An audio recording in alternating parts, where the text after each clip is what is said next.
The start of Deadman is now just a few days away, so today we're going to go over everything you need to know before release. First things first, this Deadman season is Armageddon, and it's going to be running from July 19th to August 3rd. The start time for day 1 is currently set at 5 p.m. BST, and for the first time ever, this season of Deadman will allow you to earn main game cosmetic rewards. By doing various tasks and boss kills in Deadman, which we'll go into a little more depth here in a minute, you will earn points that will then allow you to access a store to buy some main game cosmetics. Now these are more work in progress pictures, but the first reward you are able to have access to are going to be corrupted weaponry kits. Here is maybe a little closer variation of what they're going to look like, but after some initial feedback due to bleeding in other areas of the game, the only corrupted weaponry kits that are going to be coming from this season of Deadman are the Dark Bow, the Void Waker, AGS, and then the Volatile Nightmare Staff. And for the other rewards, there will be a kit for the Mage Arena 2 cape, a rug for your POH, and then lastly, a tried and true reward from Leagues. We're going to have a new Deadman themed home teleport animation. And it wouldn't be a true Deadman season without a finale, and Deadman Armageddon is going to look as different as ever. The finale will spread across 5 total worlds, but unlike the past, the fog will not roll out on all worlds at the same time. Instead, this year there will be a finale for all 5 of the different level brackets. Each bracket will kick off one by one, starting with the level 3 to 50 bracket. One important thing to note right here though is you will not be able to join the finale as a level 3. They have made it to where you have to be level 45 in order to access the finale, mostly to prevent people from just spamming in extra accounts to up their chances of potentially winning. But as soon as the finale concludes on the level 3 to 50 bracket, it'll start the second world, which is going to be the 51 to 70 combat bracket world. Only players within that bracket are going to be able to access that world for the finale, but with that the exact same system will follow for the remaining 3 brackets, being the 71 to 90, 91 to 110, and then 111 to 126. As for other changes, with this being dramatically different than the past, the initial fog radius and speed at which it closes are going to be slightly increased in the early stages. In comparison to what everybody expected last season, breach monsters will be spawning in or at least near the final area this time around. And it wouldn't be a finale without a prize pool. Deadman Armageddon will have a $25,000 prize pool. $3,000 will go to the winner or the final player standing in all 5 of the different combat bracket worlds. Then after that, 10 players will win $1,000 based off the final points earned on the high scores. 1 of the top 5 players will win $1,000, 2 of the top 25, 3 of the top 1%, 2 of the top 5%, and 2 of the top 20%. Obviously, the higher points you finish with, the better odds you have of winning. If you finish in the top 25, you'll basically have the availability to win all of the chances up to that point. They did mention no contestant can win twice, therefore you couldn't be picked twice for the $1,000, and if you do happen to be one of the last survivors standing and win $3,000, you won't be eligible for any additional prize based off of your points. But with all this talk about points, let's actually go over the point system. You basically earn points for doing essentially anything around the game that you gain progress with, either through gaining levels, completing clue scrolls, killing different bosses, or even completing quests. As you can tell by this graphic, certain bosses give a different amount of points for each kill. A few new ones since Deadman Apocalypse will be Scurious, which will give you 5 points per kill. The Moons of Peril will be 15 points per lunar chest. And each Soul Heretic kill in the Fortis Coliseum will be 100 points. And I'm not going to go over all of these individually, and I'm pretty positive there is a graphic actually in the Deadman world after Armageddon launches where you can basically pull up and see how many points each specific boss gives. But there have been quite a few of adjustments from last season. Things like the Giant Mole, King Black Dragon, and Barrows seeing a pretty decent nerf, in comparison to other things like Skatizo, Zora, or Temporos seeing quite a decent buff. Last year there was a 50% penalty after you had killed a boss 100 times, but ultimately that wasn't enough of a punishment. So this time around, after you've completed 75 kills of the exact same boss, you will now only receive 10% of the initial points. It is good to note here as well, for the first kill of any boss in the game, you will get 10 times whatever the initial points are. So if you're going to get 20 points for any specific Zora kill, the first kill will give you 200 itself. And I mentioned earlier you can get points from doing all activities in game. Here is the point breakdowns for all of those. You'll be getting a massive buff of 25 points per quest point, up from 10 last season, 10 points per level gained, up from 4. Each level of clue scroll completions has been buffed, and to coincide with the changes to boss kill counts, after completing 75 of any specific clue scroll tier, meaning if you complete 75 easy clue scrolls, not 75 clue scrolls total, just like bossing, you will only earn 10% of the points after that. Breaches will probably still remain the best way to get points overall. And despite this saying 42,000, it has been changed. There will be a 70,000 point cap, meaning over the entire 2 weeks, you will only be able to earn a total of 70,000 points from breaches alone. And if you don't already know what breaches are, basically through 4 set times on each given day, a breach will spawn in a specific location, which will be broadcasted in the game chat. And in this location, a bunch of mix and mash bosses will spawn. Killing them will earn you points for whatever damage you output, and then you'll also get loot on top of it. As for the loot, you can get tons of things from herblore secondaries, herbs themselves, potions like brews and restores, runes, and then ultimately what everybody's after, and that is the trinkets of advanced weaponry to get the corrupted weapons, and then the ancient warrior equipment being the Zuriel staff, the Vesta longsword or spear, and then both the Morrigan's thrown axes and javelins. We might as well go ahead and note here while we're at it, all of those drops have been made more rare this Deadman season. And if you were familiar with breaches in Apocalypse, rather than getting 2 different sets of drops for every single boss kill, you will now only get 1 stack. But to go along with this nerf of only receiving 1 roll on the regular table, non-MVP players will also receive Chitin, which will be a new herblore secondary we'll cover on later. One new mechanic we are going to be seeing in Armageddon is the introduction of region breaches.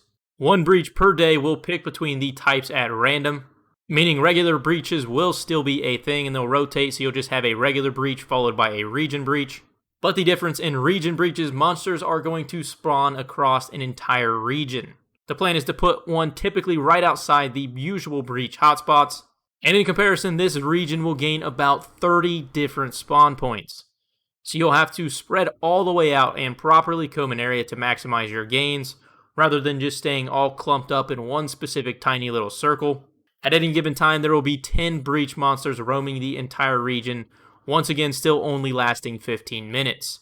Apart from the new breach type, there will also be quite a few new breach locations, at least 4 going to be on the new Varlamore continent, 1 southwest of the combat training camp, 1 southeast of Castle Wars, northeast of the Sorcerer's Tower, and then finally northwest of the Alcarid Mine. As for other changes, some of these being incredibly important to know, breach NPCs have now been made immune to the effect of enchanted ruby bolts, one of which was probably the most effective way of getting lucky and pulling the MVP for any one specific kill last season. New bosses have been put into the breach system, and some of which including their own unique, simple mechanics added on. Players with PvP protection will not be able to include the multi-combat breaches, only the singles. And then lastly, they will no longer display the names in the game chat of the players that receive one of the unique drops. So unlike Apocalypse, where people just waited for somebody to get a good drop and added them so they could attack them out of the pile, this will no longer be the case. Now let's talk bracket worlds. Just like Apocalypse, there are going to be 5 different combat bracket worlds. Listed on the left are all 5 of the different combat level brackets. You will get 10x combat XP in the first 2 brackets and 15x in the bottom 3. Scaling XP multiplier will remain 10 times for the entire season in every bracket world. But one massive difference chain is going to be the drop rate multiplier. You will now get a 2x drop rate multiplier in the first bracket and a 3x in the second. Obviously, some of the new items since release of Apocalypse have been included in the drop rate multiplier, like the Scurrious Spine and the uniques from Perilous Moons. Deadman Armageddon is also going to have quite a few changes when it comes to quest unlocks. Merlin's Crystal and Holy Grail have now automatically been completed in the first bracket, coinciding with how you unlock Chivalry. As soon as you get 60 prayer, you can access Chivalry as low of combat level as you can get possible. Alfred's Bar Crawl has also been completed in the first bracket. And in other changes when it comes to prayer, both Rigor and Augury have had their defense requirements removed. You still have to get the scroll and unlock it the exact same way from Chambers of Xeric. But outside of these specific prayer level requirements, there are no other requirements to use these prayers. If you aren't already familiar, I will leave a link down in the description below of the Apocalypse link, where you can pull up and see all of the quests that are going to be automatically unlocked in each bracket. As soon as you level up to 51 and enter the next combat bracket worlds, you will get a lamp in your inventory that'll give you the options of picking between the Fremennik storyline and the Elf storyline. Picking Fremennik would unlock this list of quests. In comparison, picking the Elf storyline would unlock these. The Global Loot Table, which if you didn't know is just a loot table that all available NPCs in Deadman have access to. Now some changes further in this specific Deadman season. There are still sigils, which we'll cover in a little bit. But one big change in comparison to Apocalypse is now gathering activities in dangerous areas will give you a chance of obtaining sigils or drops on the global loot table. The 5 activities being woodcutting, mining, fishing, catching chins, or harvesting any herb via farming. Now for some other new specific rewards coming to Armageddon. The first one we have is Blighted Overloads. Slightly different than their Chambers of Xeric or Nightmare counterparts, these overloads are much more offense oriented. Once consumed, you'll take 25 damage over 6 seconds. And for the next 5 minutes at a maxed account, you will gain 22 in your attack and strength, 16 in your range, 10 in your magic, but you will lose 10 levels of your defense. Just like other overloads, every 15 seconds your stats will be boosted if they have dropped below. And after the full 5 minutes, your stats will reset, but you will not gain the initial 25 HP back. And this is where the chitin from the breaches drop earlier comes into play. Combining this with a 4-dose super combat ranging potion or magic potion with 83 herb lore, you will create a Blighted Overload. Now a very important mechanic for the overloads is you can only consume doses in dangerous areas, and as soon as you enter a safe zone, the effects will be removed from your account. As for some other new items this season, we have Corrupted Weaponry. They are making their return from Deadman Apocalypse. These corrupted weapons are essentially just toned down variants of the actual item. The ones from Apocalypse being the Voidwaker, Dragon Claws, AGS, Twisted Bow, Scythe, and Shadow. Except this time in Armageddon, we are also going to be adding the Dark Bow and the Volatile Nightmare Staff. The Dark Bow will require 50 range, and the Nightmare Staff will require 50 magic and 20 HP. One massive change this time around is the corrupted weapons will now be increasing up to 100% of their original values, and their strength bonuses are now boosted up to 85% of the originals. To counteract these changes, the drops themselves are going to be more rare, but getting your hands on corrupted weapons now, they are going to pack exponentially more of a punch than they did in the past. Now when it comes to sigil changes, I've already made an in-depth video covering all of the new sigils, all the changes to existing sigils, and anything else you would need to know in terms of what changes have been made to sigils in Deadman Armageddon.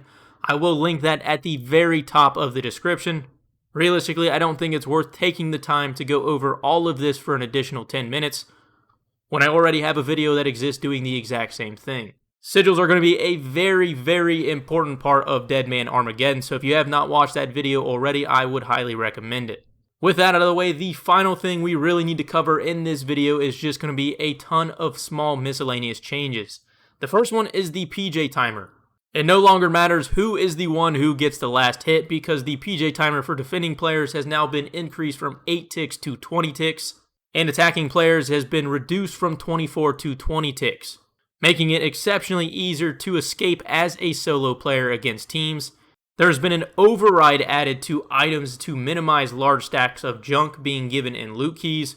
We don't know exactly to what specific items, but filling your key up with a bunch of high-priced herbs or herb seeds doesn't sound like it's going to be a thing now in Deadman Armageddon. Using the Ornate Pool in your house, the cooldown has been reduced from 3 to 2 minutes, And a much needed and very simple change, there has now been an increased rate at which Dragon Scimitars are stocked by shops. The Statius Warhammer will now have a 20 attack requirement along with the existing 78 strength requirement. The Wilderness Medium Die requirement for the 3 demi-bosses, Artio, Calvarion, and Spindle has been removed, but the 50k GP entry fee is still a requirement. Blast Furnace will now for the first time be fully operational in Deadman mode. Ali Morrisane will now only purchase runes for 10% of their value, down from 50%. This was a heavily botted mechanic in Deadman Apocalypse. Accounts with protection can no longer trade other players outside of the safe zone. And a big one that I think is very much a big quality of life adjustment when using the Deadman chest mechanic or talking to Nigel to block your combat XP. You can do this if you do want to stay in a specific combat bracket world, but now doing this will only lock your combat XP, not your total XP, meaning you can still gain levels in other skills that aren't combat related. A few items have seen some adjustments in the emblem shop, most notably being the rune pouch, which has reduced from 1 million points down to 100,000, and the elite void has been removed. Deadman Armageddon will now have unlimited run, although staminas and such are not entirely useless because things like the Ruthless Ranger sigil can still reduce your run energy. And fairy rings have been added to the auto-completed quest list in the 3 to 50 bracket, making them usable as soon as Deadman Armageddon starts. Along with this, Lost City and Nature Spirit have also been included in that auto-completion set. And then lastly, the final thing we're going to be mentioning after much back and forth, it is ultimately determined that tradable items will no longer transfer to World 45. Your character, your levels, your pets, and untradables will be the only thing that will transfer over after the completion of Deadman Armageddon. But with that, that is everything you need to know about Deadman Armageddon. Hopefully this video didn't drag out too long, but I imagine it's decently lengthy considering the amount of information that needs to be put into it. If you guys did enjoy it or found it helpful though, consider dropping a like, it massively helps me out. Otherwise, I will catch you in a few days with another Deadman video.